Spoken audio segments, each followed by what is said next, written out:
করুণাময়ী পর্ব ৭, ৮, ৯। লেখিকা মেঘলা মরিয়ম।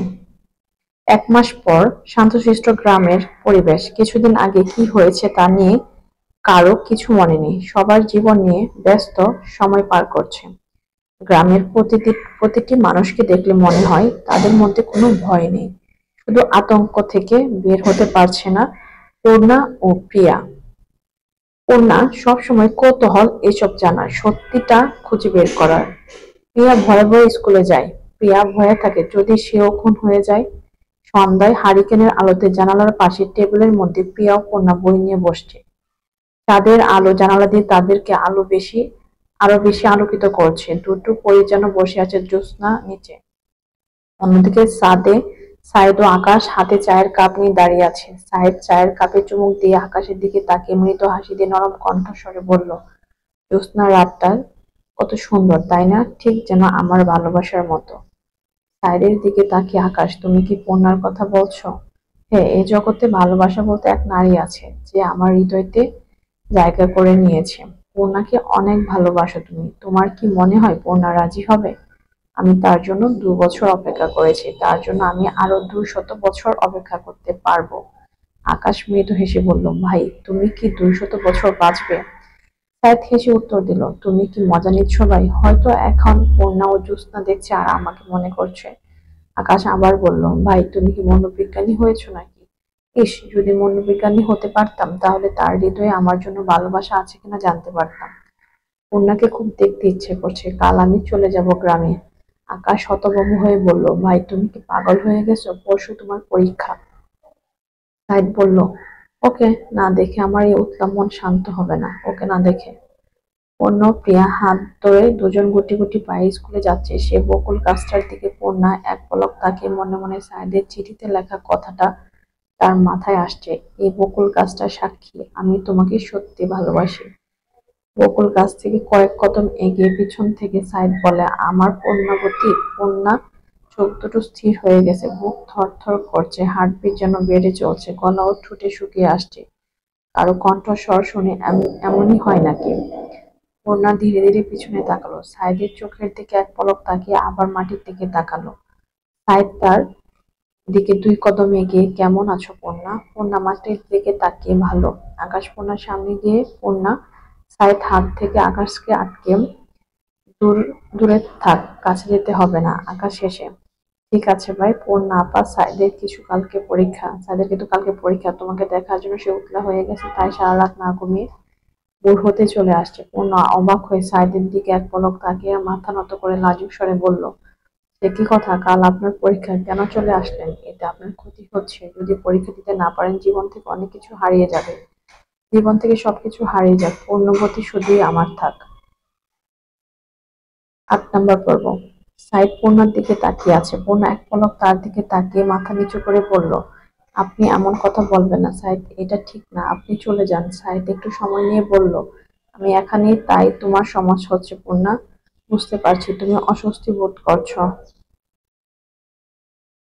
পূর্ণবতী, সারাক্ষণ শুধু তোমার কথাই মাথা আসে। তোমাকে এক পলক দেখার জন্য আমার হৃদয় উতলা হয়ে যায়, আমার নিঃশ্বাস বন্ধ হয়ে যায়। সাইদের দিকে তাকিয়ে পূর্ণা, আপনি চলে যান সাইদ, পড়ালেখায় মন দিয়ে মন দিন। আপনার জন্য শুভকামনা রইল, আপনার ভবিষ্যৎ সুন্দর হোক। সাইদ নরম স্বরে বলল, পূর্ণবতীহীন কোনো ভবিষ্যৎ সুন্দর হতে পারে না। যে ভবিষ্যতে তুমি নেই সেই ভবিষ্যতে আমি কিভাবে থাকতে পারি? আমার পূর্ণবতী, তুমি আমাকে একটা কথা কথা দিবে? আমার পূর্ণবতী, তুমি আমাকে একটা কথা দিবে? আমি সব সময় তোমাকে নিয়ে ভয়ে থাকি। কিসের ভয়? তোমাকে হারানোর ভয়। যদি তোমাকে কেউ নিয়ে যায় পূর্ণবতী, তোমার হৃদয়টাকে আমাকে দিবে? পূর্ণা একটু ভেবে উত্তর দিল। পূর্ণা একটু ভেবে উত্তর দিল, আমি এ নিয়ে এখন আপনাকে কিছু বলতে পারবো না সাইদ। এর হৃদয় আপনাকেও দিতে পারবো না। সাইদের হাসি মাখা মুখে মুহূর্তের মধ্যে মলিন হয়ে গেছে। অশ্রুসিক্ত চোখে কাঁদো কাঁদো স্বরে বলল, কি বলছো পূর্ণবতী? তাহলে কি তোমার হৃদয়ে অন্য কেউ আছে? পূর্ণা মৃদু হেসে, আপনি শান্ত হন। হৃদয়ে আপনি নেই, অন্য কেউ নেই। সাইদ গোপনে শ্বাস ছেড়ে, ধন্যবাদ পূর্ণবতী।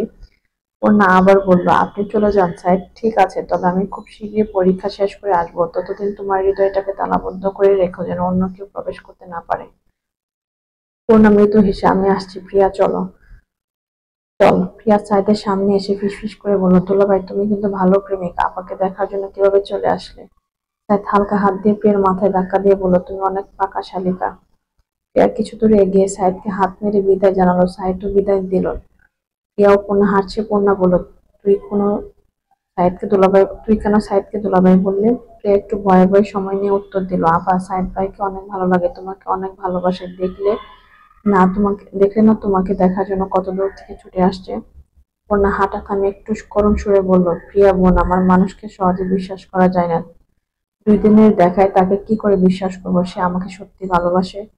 আপা, আমার মন বলছে ভাইয়া অনেক ভালো, তোমাকে ভালো রাখবে, অনেক সুখে রাখবে। আর মা তো তোমার সাথে অনেক খারাপ ব্যবহার করে, তোমাকে ঠিক মতো খাবারও দেয় না। কন্যা হেসে, পাগল বোন আমার, সে আমাকে যতই কষ্ট দেয়, সে তো আমারও মা। আর এটা আমার পরিবার, পরিবার কখনো কষ্টের জায়গা হতে পারে না, কষ্ট তো কেবলই ক্ষণিকের জন্য আসে। কোরআনে তো আছে, নিশ্চয়ই কষ্টের পর স্বস্তি রয়েছে, কষ্টকে আপন করে নিলে সুখ পাওয়া যায়। কন্যাকে জড়িয়ে ধরে প্রিয়া বলল, আপা সত্যি বলছি, তোমার মতো বোন পেয়ে আমি ভাগ্যবান। প্রিয়া বিকেল, জলির বাসার নিচে। সময় বিকেল। জলিল বাড়ির পিছনে বসে মাছ ধরার জাল সেলাই করছে। পূর্ণা তার বাবার পাশে বসে আছে, কৌতূহল হচ্ছে তাই জিজ্ঞেস করলো, বাবা এই জালটা কেন সেলাই করছো? তুমি তো বহু বছর হয়েছে নদীতে যাও না। তোর মা মারা যাওয়ার পর থেকে আর জানি, সেই রাতে যদি নদীতে না যেতাম তাহলে এমন কিছুই হতো না। বাবা এতে তোমার কি দোষ? ভাগ্য বলে তো কিছু আছে, নিজেকে অপরাধী ভেবো না। পূর্ণার দিকে তাকিয়ে জলিল বলল, মহান রবের কাছে শুকরিয়া যে নিরুপমার প্রতিচ্ছবি আমি তোর মধ্যে দেখতে পাই, না হলে কবে শেষ হয়ে যেতাম। জলিল পূর্ণার মাথায় হাত বুলিয়ে আদর করে বলছে, তুমি বড় হয়ে যাচ্ছ মা, তোমাকে তো বিয়ে দিতে হবে। পূর্ণা অভিমানের স্বরে বলল, বাবা তুমি কি বলছো? এখন কি আমাকে দূরে সরাতে চাইছো? না মা, মেয়ে বড় হলে বাবা মাকে বিদায় দিতে হয়, এটাই নীতি। হয়েছে বাবা, আর বলো না। পূর্ণা উঠে ঘরের দিকে চলে যায়। পান চিবাতে চিবাতে বাড়ির গেট দিয়ে ঢুকছে কাশেম। সে গ্রামের বয়স্ক লোক, আগে সে কাঠ মিস্ত্রি কাজ করত, গ্রামের সব ঘর তার হাতে তৈরি, তাই তার নাম হয়ে গেছে করাত কাশেম। বাড়ির উঠানে দাঁড়িয়ে পানের চিপটি ফেলে উচ্চস্বরে বলছে, আশা, বাসা আছো নি? একটু এদিকে এসো, কথা আছে। আশা ঘর থেকে বের হয়ে আসে, চাচা আপনি আইছেন? কি খবর নিয়ে আইছেন? ভালো পাত্র আছে, কি বলেন, বড়লোক নাকি? আশা চেঁচিয়ে বলছে, পূর্ণা ঘর থেকে 2টা মোড়া নিয়ে আয়। চাচা বসেন, আরাম করে কথা বলি। পূর্ণা মোড়া নিয়ে তাদের বসতে দেয়। কাশেম পূর্ণার দিকে তাকিয়ে বলে, এ নিরুপমার বেটি না? বাহ, তুমি তো তোমার মায়ের মতোই সুন্দরী, এমন সুন্দর এবং লক্ষ্মী মেয়ে প্রথম দেখলাম। আশা মুখটা কালো করে কপাল কুঁচকে, হয়েছে চাচা থামেন। পূর্ণা তুই ঘরে যা, চাচা বড়লোক পাত্র আছে, আগে সেই কথা বলেন। আছে তোমার মেয়ে আছে তোমার মেয়ে পূর্ণার সাথে ভালো মানাবে। আশা ধমকের সুরে, আরে থামেন তো, পূর্ণার কথা কে বলেছে? আমার প্রিয়ার জন্য। কাশেম বলে, কি বলো? প্রিয়া তো ছোট, বয়স দিয়ে কি হবে, বড়লোক পাত্র থাকলে রেখে দিব। নাকি পূর্ণার জন্য যেমন ইচ্ছে নিয়ে আসেন, গরিব হলেও সমস্যা নেই, তবে প্রিয়ার জন্য বড়লোক পাত্র চাই। প্রিয়া দরজার পাশে দাঁড়িয়ে সব কথা শুনে দৌড়ে পূর্ণার কাছে গিয়ে বলল, আপা মা আমাদের বিয়ে ঠিক করছে। পূর্ণা অবাক হয়ে, কি? হ্যাঁ আপা, সাইদ ভাই তো তোমাকে ভালোবাসে, তার কি হবে?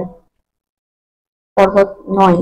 বাড়ির পিছনে জলিল পুঁই মাচা বাঁধছে। প্রিয়া বাবা বাবা বলে ছুটে তার কাছে যায়। বাবা শুনেছ মা কি করছে? কি করছে আবার? সে করাত ঘটক এসেছিল আমার আর আপার জন্য পাত্র নিয়ে। জলিল উচ্চস্বরে হেসে, আমার মেয়ে করাত ঘটক না, তার নাম কাশেম ঘটক। প্রিয়া কপাল চুলকাতে চুলকাতে বলল, কিন্তু তারাই তো গ্রামে সবাই করাত কাশেম বলে ডাকে। জলিল মেয়েকে ভয় দেখাতে বলে, সাবধান প্রিয়া, সে শুনলে অনেক রেগে যাবে, তার সামনে বলবে না। সবাই বলে, তাই তোমাদেরও বলতে হবে নাকি? কারো নাম নিয়ে ব্যঙ্গ করার গুনাহ, তোমাদের এই শিক্ষা দেয়নি? ঠিক আছে বাবা, আর বলবো না। প্রিয়া বলল, তুমি কি মাকে কিছু বলবে না? তোমার মা হয়তো মজা করেছে, আমি তোমার মায়ের সাথে কথা বলবো, যাও। দুপুরে ঘরে আশাও তার ছেলেরা বসে আছে। দরজা প্রবেশ করে জলিল বলল, আশা তোমার সাথে কথা আছে। জলিল ছেলেদেরকে বলল, ছেলেরা তোমরা বাহিরে যাও। আকিব ও রাকিব বাহিরে বাহিরে চলে যায়। আশা অবাক হয়ে প্রশ্ন করলো, ওদের বাহিরে পাঠানোর কি হলো? তুমি কি ভালোবাসার কথা বলবে নাকি? জলিল ক্ষুব্ধ স্বরে বলল, তুমি কি ভালোবাসা পাওয়ার যোগ্য নাকি? কতটা নিচে নেমে গেছো, এই ছোট মেয়েদের বিয়ে দিতে চাইছো? আশা উচ্চস্বরে বলল, তুমি কি শুরু করেছো? ওদেরকে বিয়ে দিব না নাকি? তুমি তো রোজগার তেমন করো না, আমার পক্ষে তাদের সবাইকে চালানো সম্ভব না। প্রিয়া ছোট হয়তো, কিন্তু পূর্ণা বড় হয়েছে, ওরে আর রাখতে পারবো না। জলিল বলল, পূর্ণা, প্রিয়া কাউকে এখন বিয়ে দিব না, ওদের আরো পড়াবো, এ নিয়ে আর কোনো কথা হবে না। যদি তারপরও তুমি কিছু করো, আমি তোমাকে ছাড়বো না আশা। জলিল দরজার দিকে বের হবার জন্য এগিয়ে যায়। আশা উচ্চস্বরে বলল, তোমাকে এসব কথা তোমার আদরের মেয়ে পূর্ণা বলেছে, তাই না? দেখো কেমন মেয়ে তোমার, তোমার আর আমার মাঝে ঝগড়া লাগাতে চাইছে। জলিল কিছুক্ষণ দাঁড়িয়ে আশা দিকে তীক্ষ্ণ দৃষ্টিতে তাকিয়ে বের হয়ে যায়। পূর্ণা রান্না করছে। আশা পিছন থেকে এসে বলল, পূর্ণা রান্না হয়ে গেছে। শান, দেশের কিছু জায়গায় সবজি বা তরকারিকে শান বলে। শান আছে মা, বাকি সব হয়ে গেছে। আশা ক্ষুদ্র সুরে বলল, তুমি আমাকে মা বলবে না, তোর মা তো কালো মাটির নিচে। ওনার চোখ থেকে দুফুটো অশ্রু ঝরে পড়ে। মায়াবী চোখের দৃষ্টি আশার দিকে তাকে মিনমিন স্বরে বলল, ঠিক আছে, আপনাকে আর মা বলবো না। তোর বাবাকে তুই কি বলেছিস আমি তোকে বিয়ে দিতে চাইছি? পিছন থেকে প্রিয়া বলল, আপাকে কেন দূরে দিচ্ছ? বাবাকে তো এই কথা আমিই বলেছি। এই কথা শুনে আশার চোখে দুটো লাল হয়ে গেল, পুরো মুখ রাগে লালচে হয়ে গেছে, মনে হচ্ছে কোনো জ্বলন্ত আগুনের শিখা দাউ দাউ করে জ্বলছে। প্রিয়া দিকে প্রিয়ার দিকে এভাবে তাকিয়ে থাকতে দেখে পূর্ণা ভয় পেয়ে যায়। প্রিয়া গালে একটা থাপ্পড় মেরে আশা বলল, তুই কি আমার মেয়ে? আমি তোকে পেটে ধরেছিলাম? প্রিয়া হাত দিয়ে গাল ধরে মায়ের দিকে তাকিয়ে বলল, আমি তো তোমারই মেয়ে মা। আশার রাগান্বিত হয়ে রাগ ঘর থেকে বের হয়ে গেল। পূর্ণা জড়িয়ে ধরে প্রিয়ার গালে চুমু দেয়। সকালে আশার চিৎকারে সবার ঘুম ভাঙে। সবাই তাড়াহুড়া করে লাফিয়ে বিছানা থেকে বাইরে গিয়ে দেখে তাদের কুকুর টম গেটের সামনে পড়ে আছে, মুখ দিয়ে সাদা ফেনা বের হচ্ছে। টমকে কেউ বিষ দিয়ে মেরেছে। আশা টমকে অনেক ভালোবাসতো। সে তার পরিবারের সবাইকে ভালোবাসতে না ঠিক, কিন্তু টমের প্রতি তার ভালোবাসা ছিল অফুরন্ত। সে এক বাড়িতে তার সবথেকে পছন্দের ছিল টম, আর সবথেকে অপছন্দের হলো পূর্ণা। টমের পাশে ছোট একটা চিঠি পড়ে আছে। চিঠিটা আশা আস্তে করে সবার দিকে তাকে নিজের কাছে লুকিয়ে ফেলে। সবার চোখে ফাঁকি দিতে পারলেও পূর্ণার চোখে পারেনি। চিঠিটা নিয়ে কাঁদতে কাঁদতে ঘরের দিকে চলে গেল। পূর্ণা তার পিছনে গিয়ে দরজার পাশে দাঁড়িয়ে গেছে। আশা চিঠিটা পরে তার ব্যাগের মধ্যে রাখলেন। ঘরে কেউ নেই। পূর্ণা ভালো করে চারদিকে তাকিয়ে দেখে নিল কেউ আছে কিনা। তারপর গুটি গুটি পায়ে আশার ঘরে গিয়ে তার ব্যাগ থেকে চিঠিটা বের করে খুললেন। যদি তুমি বেশি বাড়াবাড়ি করো, তাহলে এই কুকুরের মতো তোমার পরিবারকে শেষ করব। ইতি ওস্তাদ। এটা দেখে পূর্ণা পুরো শরীর অবশ হয়ে আসছে। পায়ের নিচে মাটি স্পর্শ করতে পারছে না। আকাশ খন্ড খন্ড হয়ে মাথার উপর ভেঙে পড়ছে। নেক্সট পর্বে আবার দেখা হবে। Thanks for watching my videos. আল্লাহ হাফেজ।